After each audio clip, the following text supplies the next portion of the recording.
안녕하십니까. 김천대학교 도서관입니다. 2022학년도 대학원 연구지원교육의 일환으로 실시되는 논문 작성을 위한 학술자료 이용교육 시작하도록 하겠습니다. 반갑습니다. 본 시간에서는 대학원생 여러분들이 많이 찾아보셔야 할 학술 논문을 도서관을 통해 다양하고 효율적으로 이용하는 방법에 대해 알아보도록 하겠습니다. 본 교육의 목적은 대학원생 여러분이라면 필히 자주 읽으셔야 하지만 익숙하지는 않으실 학술 논문에 대한 이해를 돕고 본교 도서관을 통해 여러분에게 필요한 학술 논문을 이용하는 방법을 알려드린 데 있습니다. 그럼 먼저 학술 논문에 대해 간략하게 알아보도록 하겠습니다. 여러분들은 지금까지 경험을 통해 도서관에 책이 있다는 건 다들 아실 겁니다. 하지만 대학 도서관은 연구 및 학술의 비중이 크기 때문에 이러한 단행본 자료 이상으로 학술 논문의 비중이 높습니다. 예전에는 이러한 학술 논문들이 대체로 실물 형태로 존재했습니다만 이제는 학술지의 전자 출판과 학위 논문의 디지털 아카이빙이 활성화되면서 이런 부분들은 거의 다가 전자화되었습니다. 그 외에 통계 자료와 통계 플랫폼 역시 도서관에서 제공하고 있습니다만 이건 특수한 거라 나중에 따로 기회를 마련해서 알려드리고 본 프로그램에서는 다루지 않도록 하겠습니다. 학술 논문은 크게 학술지 논문과 학위 논문 두 가지로 나누어집니다.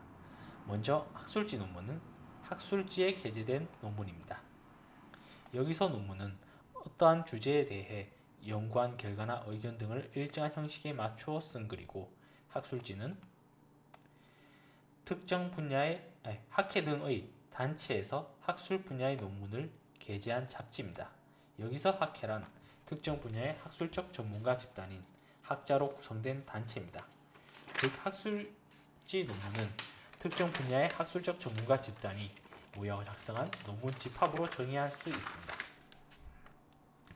다음으로 학위 논문은 대학원에서 학위를 취득하기 위하여 또는 전문적인 자격을 얻기 위해 제출되어 전문가들에게 심사되는 논문을 의미합니다. 이렇게 둘은 논문이라는 점에서는 같지만 동시에 차이점도 존재합니다.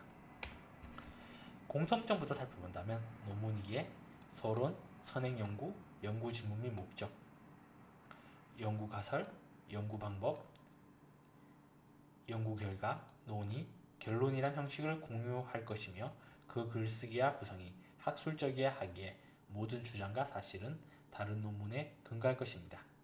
차이점은 학술지 논문은 학회 성원 간의 학술적 소통과 공유, 새로운 학문적 사실의 발견과 공표, 학문적 성과의 발표, 학술적인 주장을 그 목적으로 한다면 학위 논문은 대학원생이 자신의 전공과 연구에 대한 이해, 연구 능력, 학술적 기회 입증을 목적으로 합니다.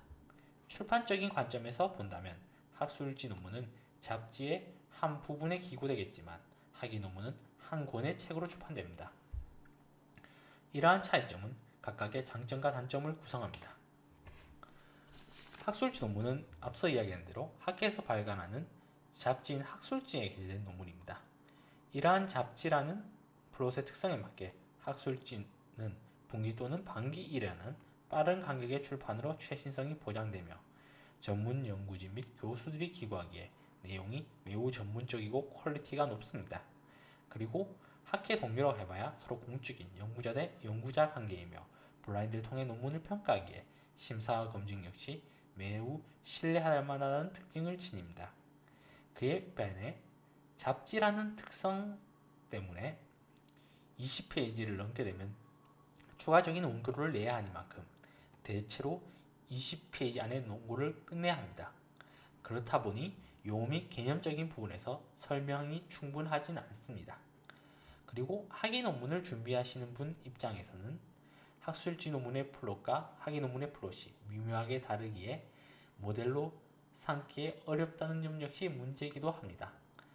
또한 논문을 써야 하는 입장에서는 아무래도 해당 문제나 이론에 따르는 설문도구 같은 것들이 필요할 텐데 학술지 논문은 그러한 것들을 첨부하고 있지 않다는 점 역시 곤란한 점이 될 것입니다.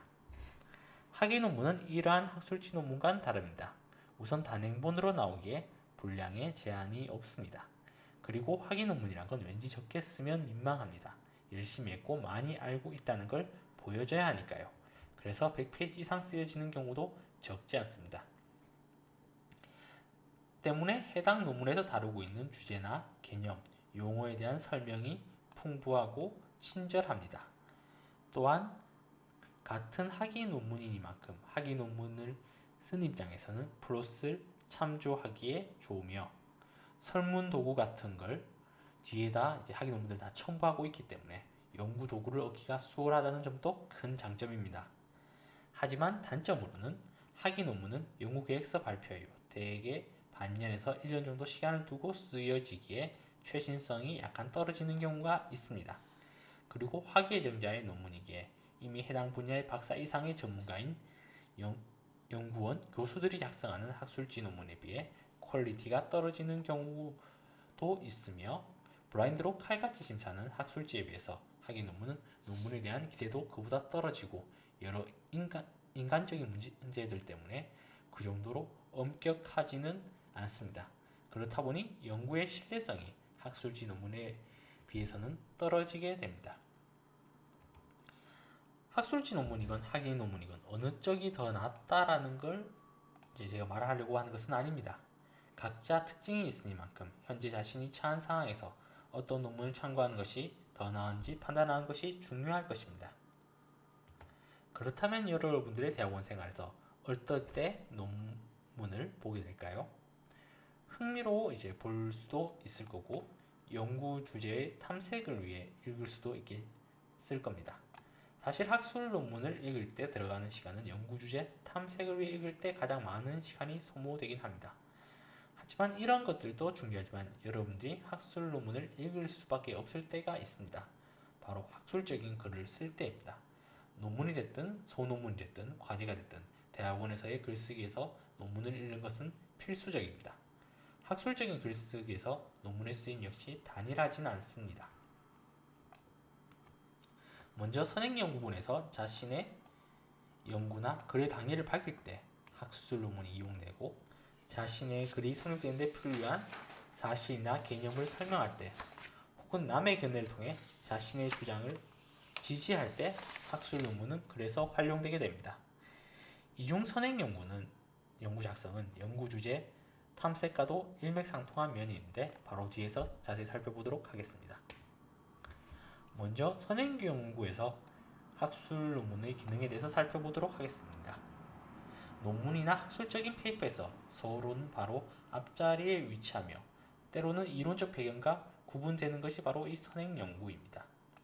이 선행연구에서는 자신의 연구 주제가 어느 문에서 시작되었고 현재 어떻게 진행되었는지를 밝힌 후 그런 상황에서 나는 A를 해야만 한다 또는 A를 하는 것이 유의미하다를 밝히는 부분이 바로 이 부분입니다. 이 부분을 작성하기 위해서는 적어도 내가 하려고 하는 주제 분야의 시초가 되는 문헌 집단과 그 주제 분야의 연구 진행에서 중요한 변곡점이 되는 문헌 집단 그리고 내 글의 포인트와 유관성이 높은 최신 문헌 집단을 필수적으로 읽고 그것에 대한 요약이 그래서 나타나야만 합니다. 앞서 봤듯이 연구들의 연구 주제를 찾기 위해서도 학술 논문을 읽게 되실 텐데 사실 그러한 탐색이 체계화되어서 글로 표현되는 것이 이 선행연구라고 할 수 있습니다. 그러니 사실 여러분들의 연구 주제를 찾는 과정을 간략하게나마 잘 기록해 주신다면 굳이 선행연구 작성을 처음부터 새로 시작하시거나 거기에 많은 시간을 쓰지 않으셔도 되니 참고하시면 좋을 듯 합니다. 다음으로는 사실 및 개념이나 개념에 대한 학술 논문의 기능에 대해서 알아보도록 하겠습니다. 학술적인 글을 쓰기 위해서 주장을 뒷받침하고 글을 전개할 수 있게 하는 사실은 필수적입니다. 중요하고 핵심적인 사실 문제는 자신이 직접 실험하거나 조사를 해야겠지만 주장을 뒷받침하고 글의 전개에 필요한 모든 사실을 자신이 직접 조사하는 것은 불가능합니다. 그렇다고 자신의 추측이나 풍문으로 들은 것, 근거가 빈약한 누가 쓴지도 모르는 웹 커뮤니티의 글을 인용할 수는 없습니다. 이러한 사실 문제는 이렇듯 학술 논문을 통한 인용이 필수적입니다. 개념이나 이론도 마찬가지입니다. 자신의 논리를 지지해주는 혹은 글의 구심점이 되는 개념이나 이론 없이는 학술적인 글을 쓸 수는 없습니다. 그렇다고 갑자기 자신이 개념이나 이론을 만들 수도 없을 겁니다. 사실 어떠한 합의도 없이 이러면 정말로 이제 논문 쓰는 입장에서는 이제 큰일일 것입니다. 그렇기에 이런 부분들에 대해서도 인용이 필요합니다. 사실 이 부분은 제 경험으로는 논문보다는 책에서의 인용 빈도가 더 컸던 것 같습니다. 그리고 견해 인용, 그러니까 직접 인용도 빼놓을 수 없는 요소입니다. 모든 글의 전개나 문제가 사실 제시나 이론 제시로 해결되지는 않습니다. 특히 복잡한 사실관계의 해석이나 철학적, 신학적 권위자의 해석은 훨씬 중요할 수가 있습니다. 이런 견해 중 오래된 것들은 논박을 거친 것들이 많기에 최신 학술 논문을 통해 최신의 견해를 제시하는 것이 좋습니다.